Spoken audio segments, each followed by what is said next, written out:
And still, yeah, probably Martin Kauk. Are you ready? Let's have a quick exchange of views in relation to your question.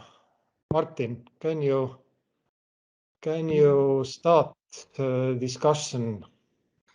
Thank you. Yeah, I posted it just at the moment before the real discussion started, just to get it out of my system, so to say, and leave it until the end. But we can definitely address this now. My question was linked to the green transition, and also from the perspective of just transition. I mean, on one hand, we are getting rid of a huge industry in Europe, and at the same time we know that although there is mining activities happening for other minerals across Europe, it has been in the global scale, the activity has been quite low.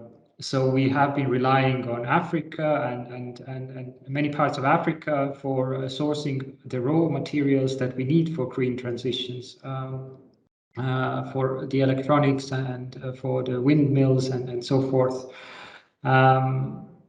I'm just wondering, I mean, we don't see much of an increase in mining activities at the moment in Europe. This is somehow in the backdrop in the green transition discussions, but I think this debate will liven quite quickly and quite soon, because there is a myriad of ethical and sustainability and security questions with regards of sourcing the materials only from outside.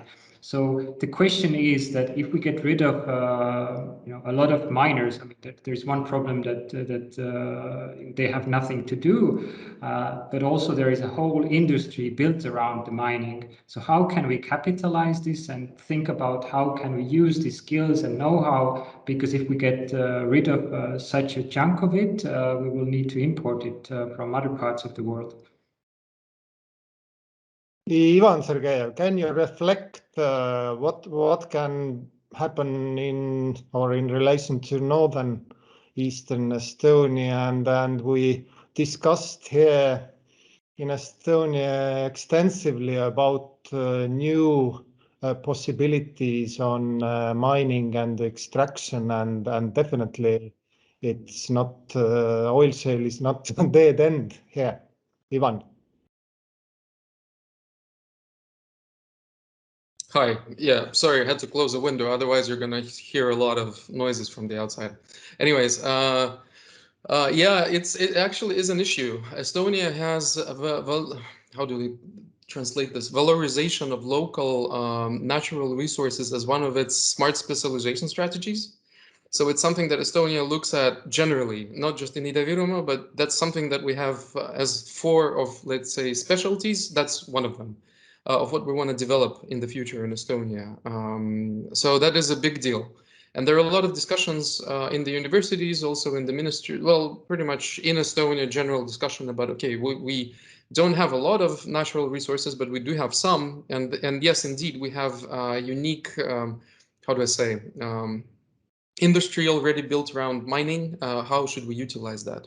There are certain ideas as to what we could be doing. I know that there is research into phosphorites, there is research into rare earth metals, but I think it's something that is currently being developed. Like, we don't have a ready answer just yet, and it's about technical studies and studies whether it would actually be. Of course, you can have materials, but if they're like half a kilometer underground, then it doesn't make sense to excavate them. So, things like this are currently being discussed, but they are being discussed. They're not just taken for granted. Everybody understands that a lot of, let's say, metals and materials needed for the green revolution, they have to come from somewhere. And the closer from home they come, the better. And Marta, any initiatives and innovation in this regard? Yeah, actually, in this strategy, Polish national strategy by 2030, it is said that the transformation will use domestic competitive advantages and will create a new way of development of opportunities and initiate broad modernization changes. So the Polish government actually can see some chances in high potential industries, in particular related to the renewable energy, nuclear energy, electromobility, and digitalization, thermal modernization of buildings, for example. So yeah, they expect that this energy transition by 2040 will create up to 300,000 new workplaces, new jobs. I mean, and yeah, how to use our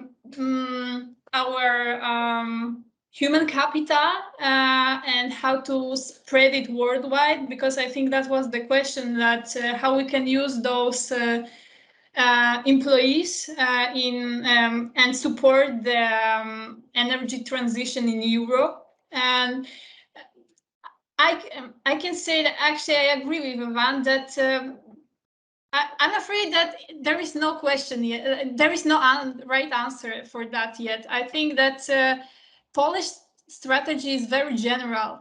I mean, and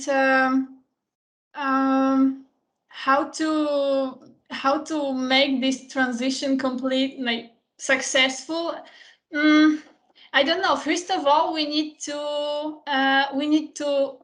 gain some new knowledge about the new way of resources and the way of using it.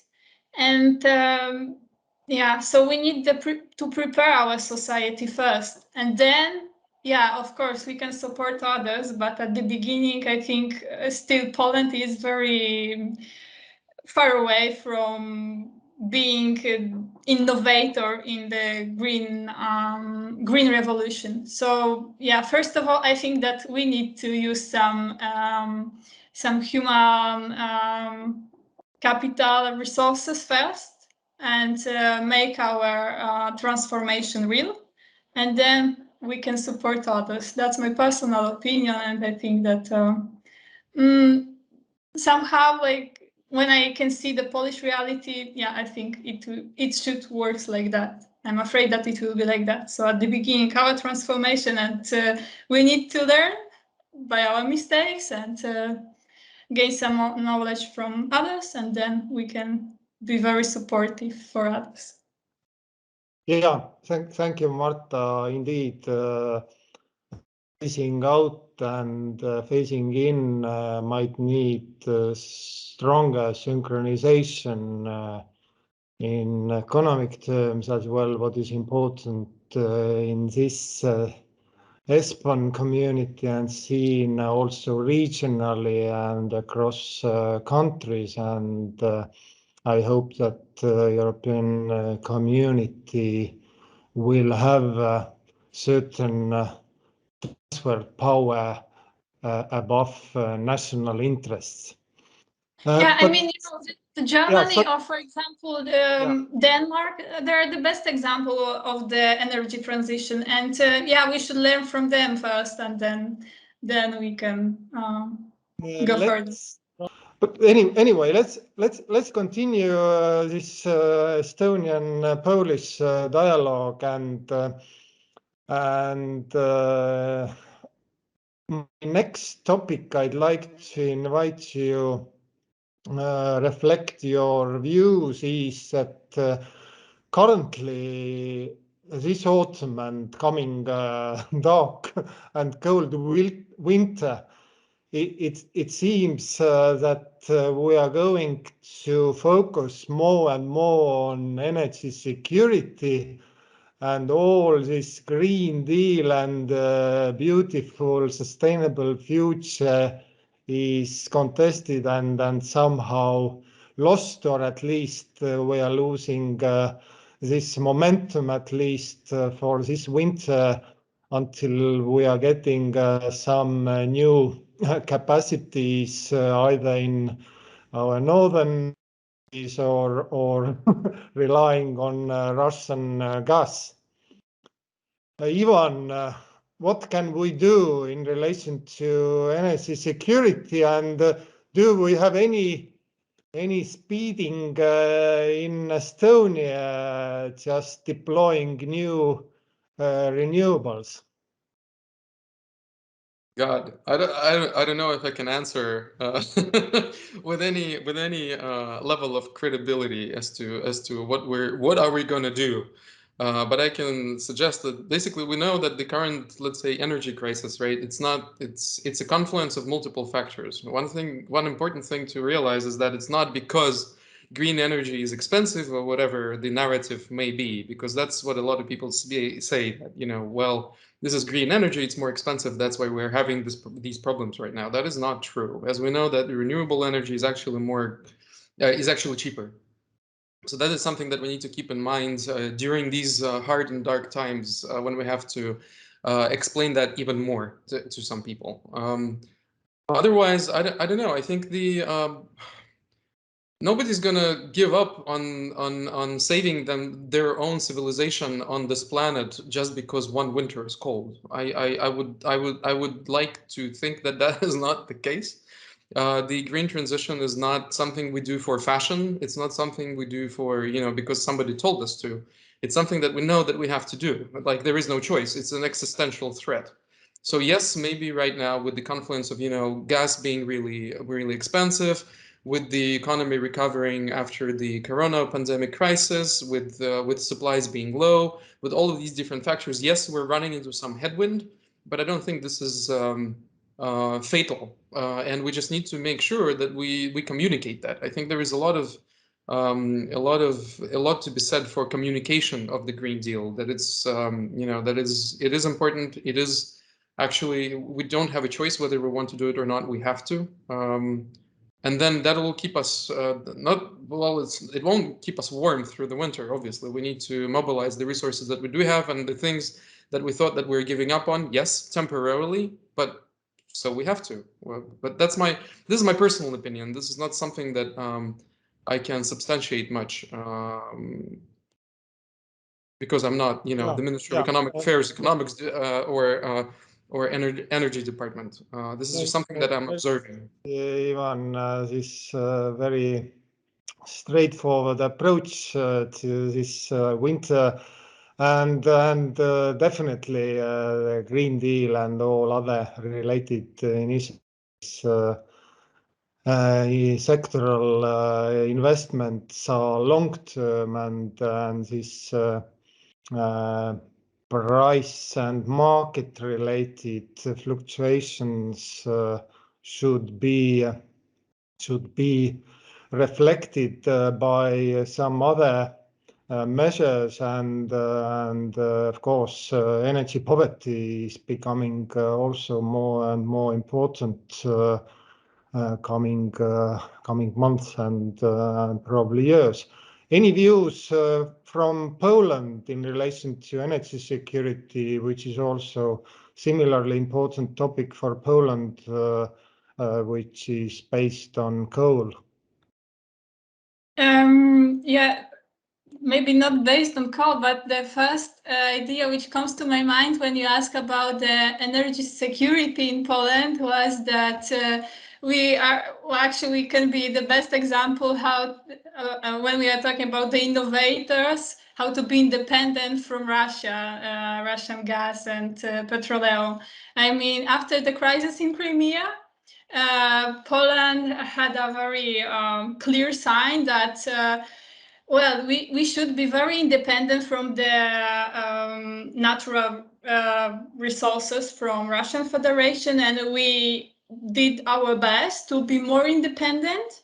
Yeah, the Nord Stream second show us that we cannot rely on Russia anymore, and though the international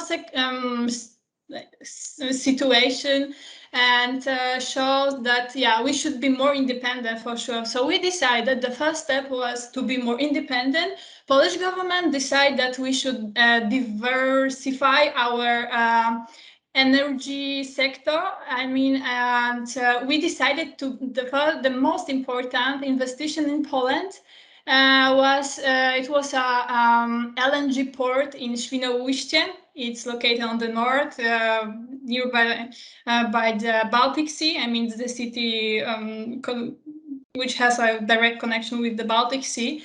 And we decided to be more independent from Russia and import gas from Norway, from Denmark, and other countries. And that's why we create this LNG port. And now we have a quite impressive possibilities to how to say, collect the amount of gas. We have like a big investment, big warehouses. Yeah, I think that's a good word.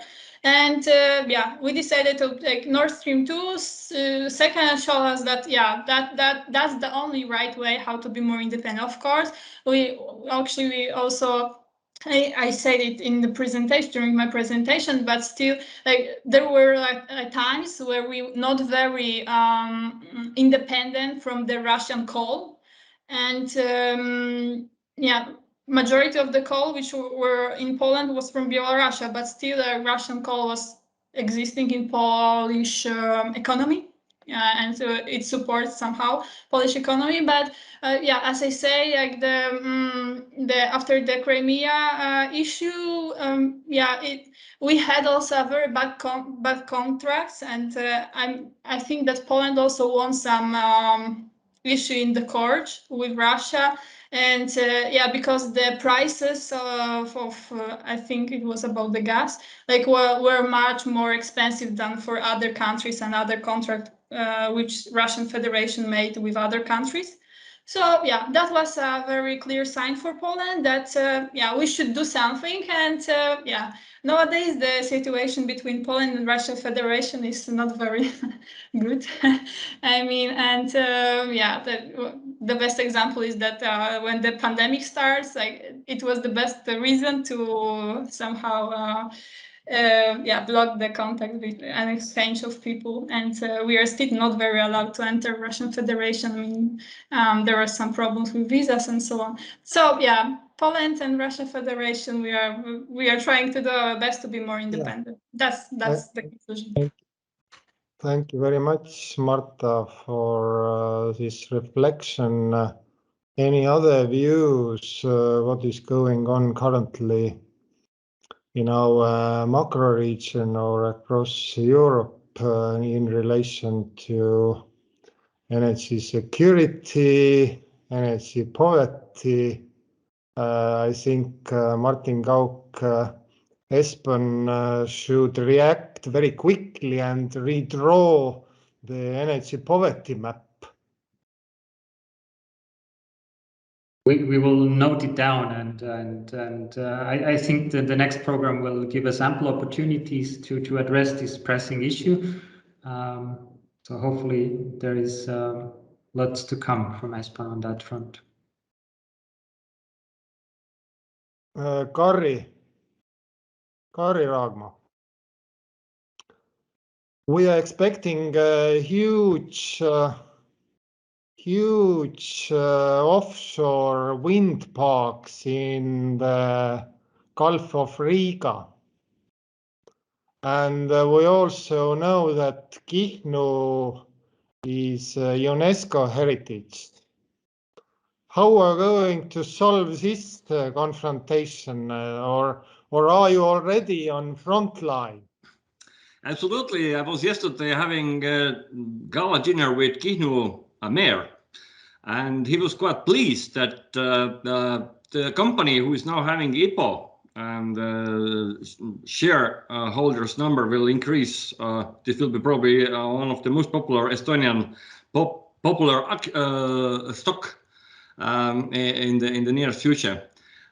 They proposed to the municipality several options and to turn the municipality to green one.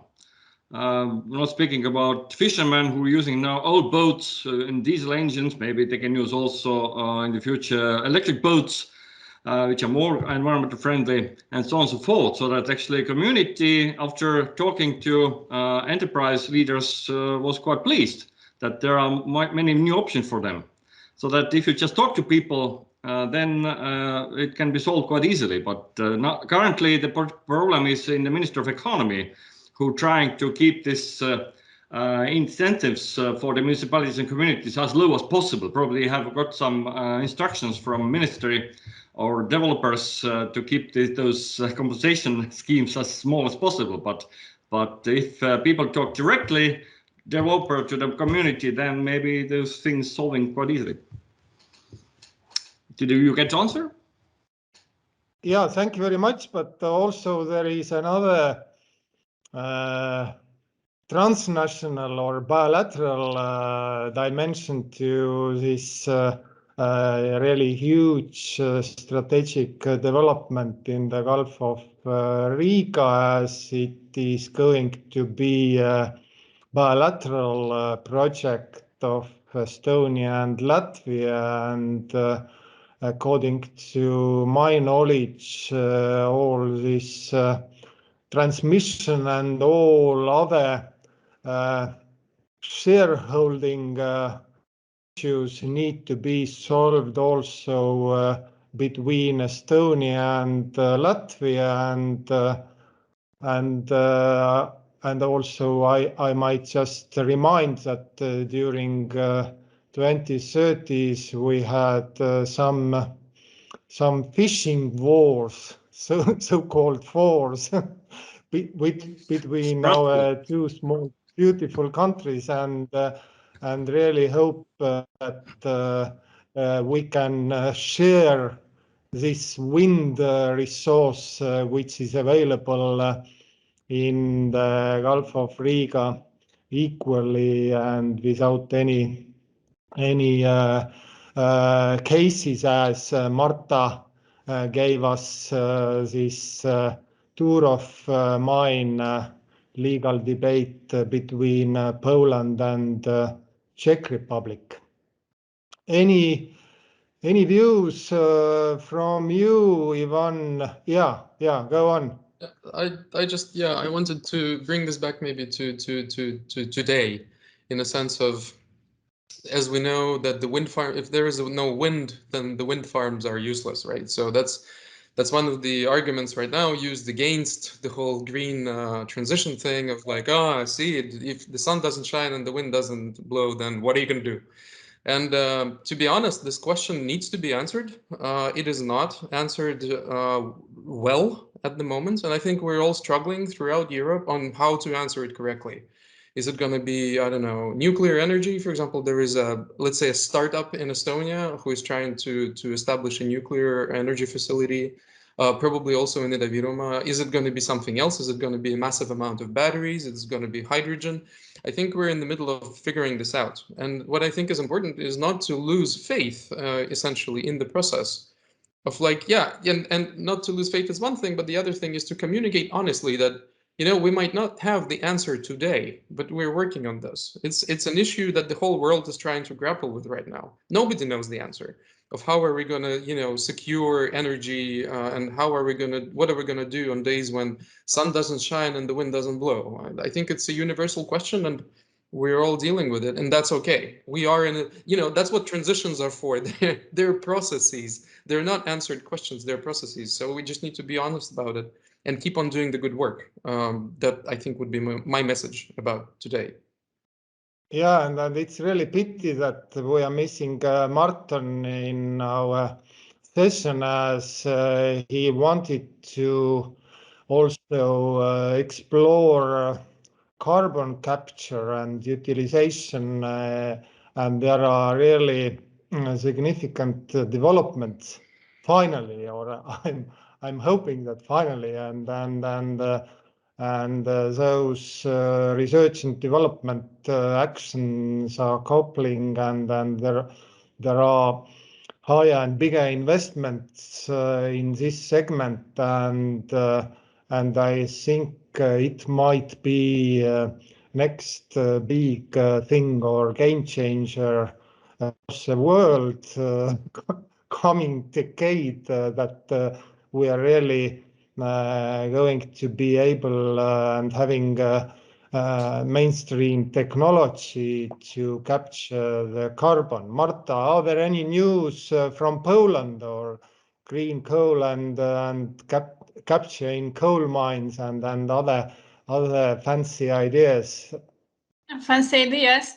Actually, Poland is currently in the situation that we don't have a nuclear energy. So somehow it might be some solution for a new sources of energy, but I'm not sure if it's correct. I mean, because as far as I heard, but I'm not sure if I'm right. I was just surprised that for example, the German strategy by 2050.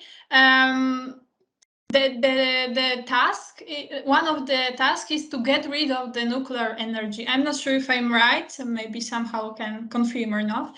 But somehow in Poland nowadays it's not like we are not speaking about nuclear energy. So for sure this issue is not solved. I mean, as Ivan mentioned, of course, what to do when we don't have wind, when we don't have sun, which happens we don't have sun, happens very often in Poland and I think in Estonia as well. So the renewable sources, they are a solution, but how to implement them in Poland? So I'm not sure about the nuclear energy. It's like a good way to introduce in Poland. I don't know.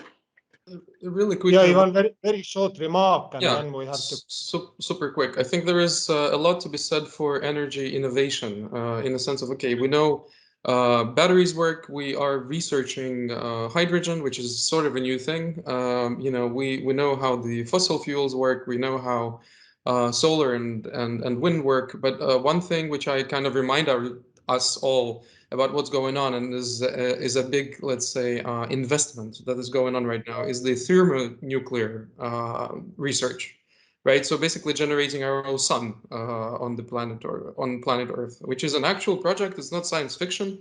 Thousands of people are working on this. How do we do not nuclear fission but fusion? And I think that is important to keep in mind. It's just there is more pressure on that research to actually succeed, and now with specific deadlines, because that is another important action that is going on right now. And I'm sure there are a lot of other innovative projects in the pipeline as well. So yeah, innovation in energy is also important. Yeah. Thank you very much, Ivan Sergeyev and Marta Koreniecka. And I'm afraid we missed Martin Volsted's presentation on the Baltic Nordic energy research. I'd like to conclude saying that this transition means really more decentralized systems and cross-regional transfers, not just in terms of power and energy, as I showed you Nord Pool map in my introduction, but also there are a lot of social transfers and know-how transfers, as Martin Kauk mentioned, and I think all this mapping of those new flows and new industries will take quite a while, and it will be another task to attach regional and territorial touch to the just transition and all structural change related to the energy. Thank you very much joining us this morning, and